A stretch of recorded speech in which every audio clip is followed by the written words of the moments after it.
जनाब स्पीकर, कल जो वाक़या हुआ और इस तरह के वाक़यात न ये पहला वाक़या था, पूरी एक तारीख है।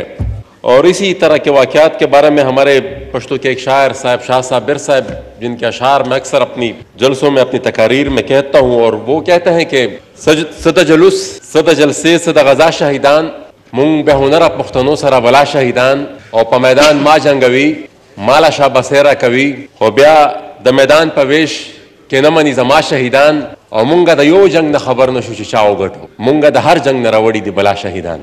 जनाब स्पीकर, ये शोहदा का एक ना रुकने वाला सिलसिला जिसकी अक्कासी इन अशार में की गई है कि जंग होते हैं और हमें किसी जंग की यह खबर नहीं होती कि ये जंग किसने जीती, लेकिन वो जंग सिर्फ हमें शहीद पे शहीद दे रही है। कल तो जो वाक़या हुआ, कल उस पर जो डिबेट हुई, तो संजीदगी कालम तो ये है कि पहले तीनों लाइन हमारे खाली है। ये हमारी संजीदगी, चतवाली साहब आप तो खैर ये तीनों लाइन गैराजिर है। कहाँ है वो? एटलीस्ट यहां पर पॉलिसी स्टेटमेंट के लिए प्राइम मिनिस्टर साहब को खुद यहां पर आना चाहिए था। बहरहाल ये वही तरजीहात हैं, ये वही तरजीहात हैं जो कि हमारी है नहीं, इसलिए हमारा ये हाल है। जनाब स्पीकर, ये जो दहशतगर्दी का नासूर है, हम यहां पर आते हैं, तकारीर करते हैं, तनकीद करते हैं, दावे करते हैं, और ये मसला हल नहीं होता। ये क्यों नहीं होता हल? मसला कुछ और है। यहां पर जितने भी तकारीर हो रही थी कल, एक आध के अलावा, मैं कुछ ज्यादा जेनरिक स्टेटमेंट नहीं दूंगा, एक आध के अलावा जितने भी तकारीर हुई किसी ने सच नहीं बोला। वो मसला हमारा कुछ और है और हम कहीं और फंसे हुए हैं, प्रॉब्लम कहीं और से है, और हम मसले को हम एक जगह दूसरी जगह फेंक रहे हैं, हम सच बोल ही नहीं रहे। हालात इस नहज तक आप पहुंचे हैं कि आज ये नारे लगा रहे हैं कि ये जो ना मालूम है ये हमें मालूम है। अब इस नहज पर अगर आपके इदारे पहुंच जाए तो फिर आप रियासत किस तरह चलाएंगे? कैसे चलेगी ये रियासत? और उनको मजबूर किया गया है इसी कंफ्यूजन की वजह से, जब जो जिसके तरफ इशारा हमारे एक पेशावर के मेंबर साहब भी कर रहे थे, ये कंफ्यूजन है, और उसी कंफ्यूजन की वजह से वो लोग तंग आकर एहतजाज करने पर मजबूर हो जाए, तो आपको हालात की नजाकत का अंदाजा हो जाना चाहिए, और आप फिर खुद अंदाजा लगा रहे कि इसके बाद फिर दूसरा स्टेप कौन सा होगा। यहां पर पूरी डिबेट, कल से पूरी की पूरी डिबेट वो उनको अफगानों के ऊपर डाल दिया गया। पूरी की पूरी डिबेट कि भाई इतने लोग आए, 40 लाख लोग आए, 35 लाख आए, 30 लाख आए, 1.5 लाख आए, 2 लाख आए। बाबा क्यों आए? उनके हंसते पसते उनके मुल्क को आपने तबाह बर्बाद कर दिया। और फिर जब वो आ रहे थे और आपके पास यहां पर डॉलर आ रहे थे, तो उस वक्त ठीक था, उस वक्त वो मुहाजिरीन था, आप अंसार थे, क्योंकि यहां पर डॉलर आ रहे थे, हम कमा रहे थे, और उस जंग में भी फिर हमारा हिस्सा था। किसने हमें कहा था कि हम कराए के सिपाही का किरदार अदा करके अमेरिका की जंग लड़ाए अफगानिस्तान में, और अफगानिस्तान को हम तबाह बर्बाद करें? और फिर एक जगह पर यह बात रुकती नहीं है, ये एक जगह पर यह बात रुकती नहीं है। हमने पूरी की पूरी पूरे अपने मुल्क को अमेरिका के हवाले कर दिया, और उनको इजाजत दी कि जितने भी अपनी प्रॉक्सी वॉर्स लड़नी है, जितने भी उन्होंने अपने स्ट्रेटेजिक गेम लड़ने हैं, हमारा मुल्क हाजिर है, हम ताबेदार हैं, हम लड़ेंगे आपके लिए, हम आपको प्रोवाइड करेंगे अपनी सरजमीन। और ना सिर्फ अपनी सरजमीन हमने प्रोवाइड की, हमने उनको वो रॉ मटेरियल दिया जो उनकी जरूरत थी। उनकी यूनिवर्सिटी में हमारे लिए निसाब बनकर आता था, हमारे बच्चों को जंगी जनूनियत उनमें पैदा करने के लिए वो निसाब बनकर आता था। हमारे निसाब में शामिल होता था कि 2 क्लाशनकोप जमा 2 क्लाशनकोप 4 क्लाशनकोप, और चाहे उर्दू हो, मैथमेटिक्स हो, केमिस्ट्री हो, इंग्लिश हो, मुताला जो कुछ भी हो, वो सब कुछ जंग के इर्द गिर्द वो सारा माहौल वो उस एक ही दायरे में फिर रहा था। तो एक ना सिर्फ हमने अपनी जमीन दी, बल्कि एक ऐसी माइंडसेट उनको देने की कोशिश की जो उनके मकसद के लिए लड़े, जो जंग में उसमें शरीक हो, उनकी जंग में शरीक हो जो हमारी नहीं थी। जो अमेरिका लड़ रहा था अपने सियासी मकासद के लिए, अपने स्ट्रेटेजिक इंटरेस्ट के लिए, और उसके फिर कंटिन्यूएशन में फिर आगे क्या होता है वो तो हो गया। मुजाहिदीन का दौर गुजर गया, फिर उसके बाद तालिबान का फेज 1 आया, उसको भी आपने ऐसे हेरोइक तरीके से फिर पोर्ट्रे किया जो मेरे ख्याल में दुनिया में कोई मुल्क नहीं करता, और जो इन तमाम इस ड्यूरेशन में अगर कोई पॉइंट आउट करता था, अगर वली खान कहता था कि ये जंग, ये जिहाद नहीं फसाद है और ये जंग बॉर्डर के इस पार आ जाएगी, तो तब वो गद्दार था। आज हम जब ये बात कर रहे हैं कि ये जो जिस तरीके से स्पॉन्सर्ड जंग अफगानिस्तान में लड़ी गई, और या लड़ी जा रही थी, ये तबाही है, ये बर्बादी है, फिर हमें एजेंट करार दिया गया था। 20 साल तक 9/11 के बाद बात करते हैं, 20 साल तक हमने यहां पर तालिबान को तहफ़्फ़ुज़ दी, यहां पर हमने उनको प्रोटेक्शन दी, यहां पर उनको हमने खर्चे दिए, उनको लॉजिस्टिक सपोर्ट दी, उनको पैसा दिया, उनको हमने प्रोटेक्शन दी। अगर हम वो प्रोटेक्शन ना देते तो ना आज वो अफगानिस्तान पे काबिज होते और ना ही उसी के तसलसल में यहां पर ये जो कुछ हो रहा है, धमाके हो रहे हैं, तबाही बर्बादी हो रही है, ये सब कुछ होता। यहां पर अफगान मुहाजिरीन बेचारों को उन पर किस्म की यहां पर तोहमतें लगाई जाती है और मुरद इल्जाम ठहराया जाता है। जनाब स्पीकर, जो लोग वहां पर जंग में मुलविस हैं और या उनके साथी है जो यहां पर अटैक्स करते हैं, उनको कोई कुछ नहीं कह सकता। वो वहां भी जा सकते हैं जहां मैं नहीं जा सकता, उनकी एक्सेस पहले हुए हैं, वो प्रोटोकॉल एंजॉय करते हैं, उनकी एक एक रसीद पर, उनकी एक एक चिट पर वो वीजे की हैसियत रखते हैं। तो किसको हम बेवकूफ बना रहे हैं? किसको बेवकूफ बना रहे हैं? वो बहुत वाज़ेह है, उसमें कोई कंफ्यूजन नहीं है। हम अफगानिस्तान की तबाही के जिम्मेदार हैं और जब अफगानिस्तान में तालिबान का टेक ओवर हुआ तब भी हमने यह बात कही थी कि यह आगाज है हमारी तबाही का। हम यहां पर शादियाने बजा रहे थे, यहां पर मेरे पास सियासी जमातों के वो स्टेटमेंट्स, वो तहनीयतें, पैगामात, वो सारे हमारे पास मौजूद हैं जो उनको मुबारकबाद दे रहे थे। यहां पर बतौर रियासत हमने उस चीज को सेलिब्रेट किया। ये बयानात हमारे ये अभी कि ये सारे पाकिस्तानी रियासत के ज़िम्मेदारान के बयानात हमारे साथ मौजूद हैं।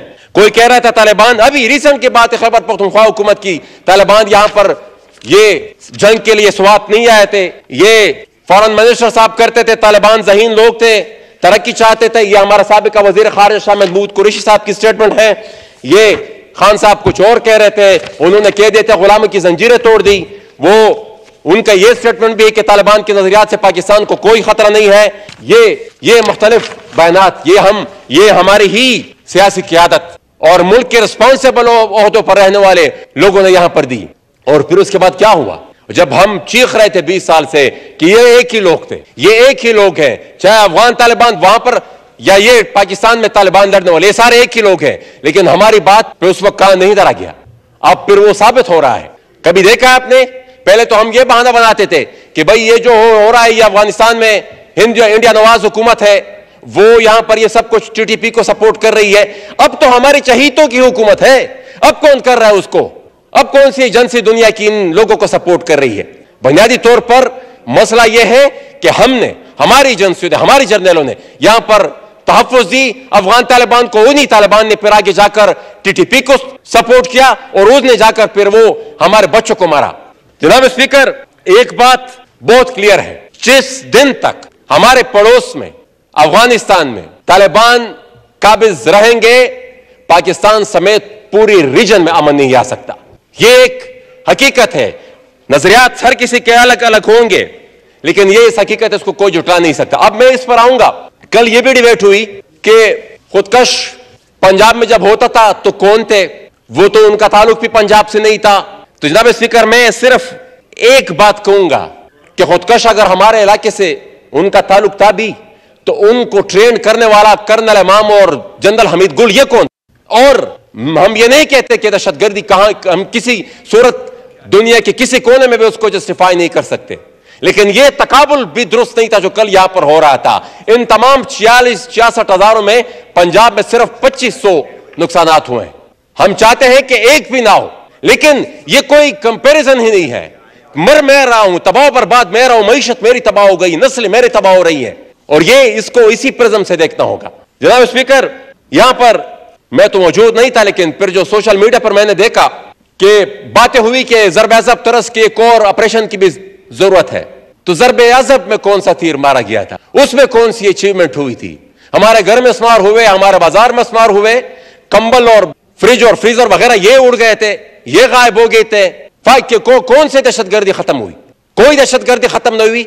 और इसी बदएतमादी की वजह से हमारे मुल्क के पुलिस डिपार्टमेंट भी अपने रियासत पे एतबार नहीं कर रही। तो ये इस मफरूजात, इन ऐलानात की वजह से हमें कोई अब धोखा नहीं दे सकता कि कहे कि भाई हमने ऑपरेशन का इरादा कर लिया है। ऑपरेशन का इरादा नहीं, आप अपनी पॉलिसी ठीक करें, अपने जहनों में क्लैरिटी लाए, तब बात बनेगी। और अगर आप चाहे, रियासत चाहे, तो ये चंद दिन का काम है, ये चंद दिन का काम है। लेकिन हमने नहीं करना, क्योंकि हमने तो 40 साल से जंग को बतौर कारोबार यूज किया है, जंग को हमने बतौर कारोबार इस्तेमाल किया है। तो इस तरह रियासत नहीं चलती। जनाब स्पीकर, यहां पर ये जो टॉक्स की बात हुई, ये ऐवान गवाह है, यहां पर भी बातें हुई थी, यहां पर भी ब्रीफिंग्स दी गई थी, प्राइम मिनिस्टर हाउस में भी ब्रीफिंग्स दी गई थी। और ये ऐवान गवाह है कि हमने जो बातें उस वक्त रिकॉर्ड पे रखी थी, लफ्ज बलफ्ज वो सब कुछ ठीक साबित हुआ। हमने ये जो आज का जो हो रहा है, इन खदशात का इजहार हमने उस वक्त भी कर दिया था, लफ्ज बलफ्ज सब कुछ ठीक साबित हो रहा है। लेकिन उस वक्त हमारी तमाम सिफारिशात को रद्द कर दिया गया था, किसी एक को भी नहीं माना गया था। और आज वर्ड बाय वर्ड वो सब कुछ ठीक साबित हो रहा है। और हम उस वक्त भी ये कह रहे थे कि ये जो तालिबान है, इनको मुज़ाकरात के बहाने वापस बसाया जा रहा है। ये मुज़ाकरात सिर्फ एक बहाना है, मुज़ाकरात के बहाने इनको वापस लाया जा रहा है, इनको स्पेस दी जा रही है। वही बात है, आज कौन सी जगह महफूज है। और ये बात मैं बार बार कह चुका हूं कि ये खैबर पख्तूनख्वा तक ये बात रुकेगी नहीं, ये फैलेगी, पूरे पाकिस्तान में फैलेगी। अगर कोई ये सोचता है कि भाई अब मेरी वजूद पे आग लगी हुई है और मैं मोहसिन दावड़ के वजूद पे आग लगी हुई है और कोई और आराम से जिंदगी गुजार लेगा, ये हो नहीं सकता।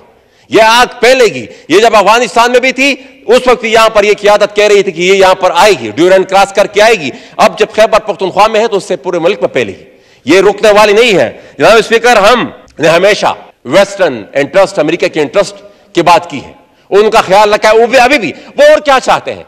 40 साल से यहां पर जितने इस पूरे रीजन में दो सुपर पावर्स के बीच में कितनी बड़ी डिस्टेबलाइजेशन हो, इससे ज्यादा उनको क्या चाहिए। वो तो यही चाहती है कि मिसाल इस पूरे रीजन में यह माहौल हो कि रूस को भी तकलीफ हो, चाइना को भी तकलीफ हो, इस पूरे रीजन को भी तकलीफ हो, पूरा रीजन डिस्टर्ब हो। उनसे इससे ज्यादा कोई स्ट्रेटेजिक फायदा तो उसको कोई और चीज नहीं देगा।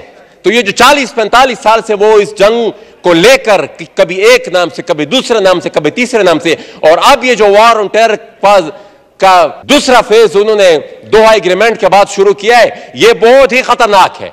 हमने अगर अब फैसला ना लिया, हमने अगर अब सख्त फैसले ना किए, तो हम इस जंग और इस बोझ तले जनाब स्पीकर दब जाएंगे। अगर हमने इस्लाह करनी है, अगर हमने अपना किबला दुरुस्त करना है, और अगर हमने इस नए तूफान से अपने आप को बचाना है जो हमें ले डूबेगा, मार्क माय वर्ड्स, ये तूफान हमें ले डूबेगा, ये हमें नहीं बचा सकता। अगर हमने ये सब कुछ करना है तो जनाब स्पीकर एक ट्रूथ एंड रिकंसिलिएशन कमीशन बनाना होगा। माजी में जो फर्द, जो अफराद, जो इदारा भी इस पूरे गंद में शामिल है, उन सबको एहतसाब के कटहरे में खड़ा करना पड़ेगा। अगर हमने नहीं किया, जो कि मुझे होता हुआ दिखाई नहीं दे रहा, वो इरादों से पता चलता है कि इरादे क्या है, ये मुझे होता हुआ दिखाई नहीं दे रहा। अगर नहीं होगा तो मैंने बता दिया जनाब स्पीकर, हम नहीं बचेंगे। और यहां पर जनाब स्पीकर अफगानिस्तान का एक्शन रिप्ले होने वाला है। यहां पर अफगानिस्तान का एक्शन रिप्ले होने वाला यही होता था ना, जब वहां पर अटैक होती थी, यहां की हुकूमत कह तो देती थी कि भाई ये गलत हुआ है, लेकिन फिर सबको पता होता था कि भाई सपोर्ट उनको कौन कर रहा है। यहां पर हमारी प्रोटेक्शन में थे, अभी भी ये हो रहा है। वहां से लोग आते हैं, उन्हीं के वो चहीते हैं, वहां पर यहां पर वो अटैक करते हैं। वो उनके जो ऑफिशियल्स हैं वो कह तो देते हैं कि भाई ये जो है ये गलत काम हुआ है, लेकिन सपोर्ट वो उनको भी कर रहे हैं। तो ये सारी चीजें रिवर्स हो रही हमारी ऊपर, और हम मेरे ख्याल में सीरियसली अभी तक हमारा इरादा नहीं है कि हम इस पूरे सिस्टम को देख सके। अपनी पॉलिसी, अपनी जो नाकाम अफगान पॉलिसी है, उसकी हम इस्लाह कर सके। अगर नहीं करेंगे तो जनाब स्पीकर, ये हालात और आने वाले वाक़यात ये इस मुल्क को ले डूबेंगे।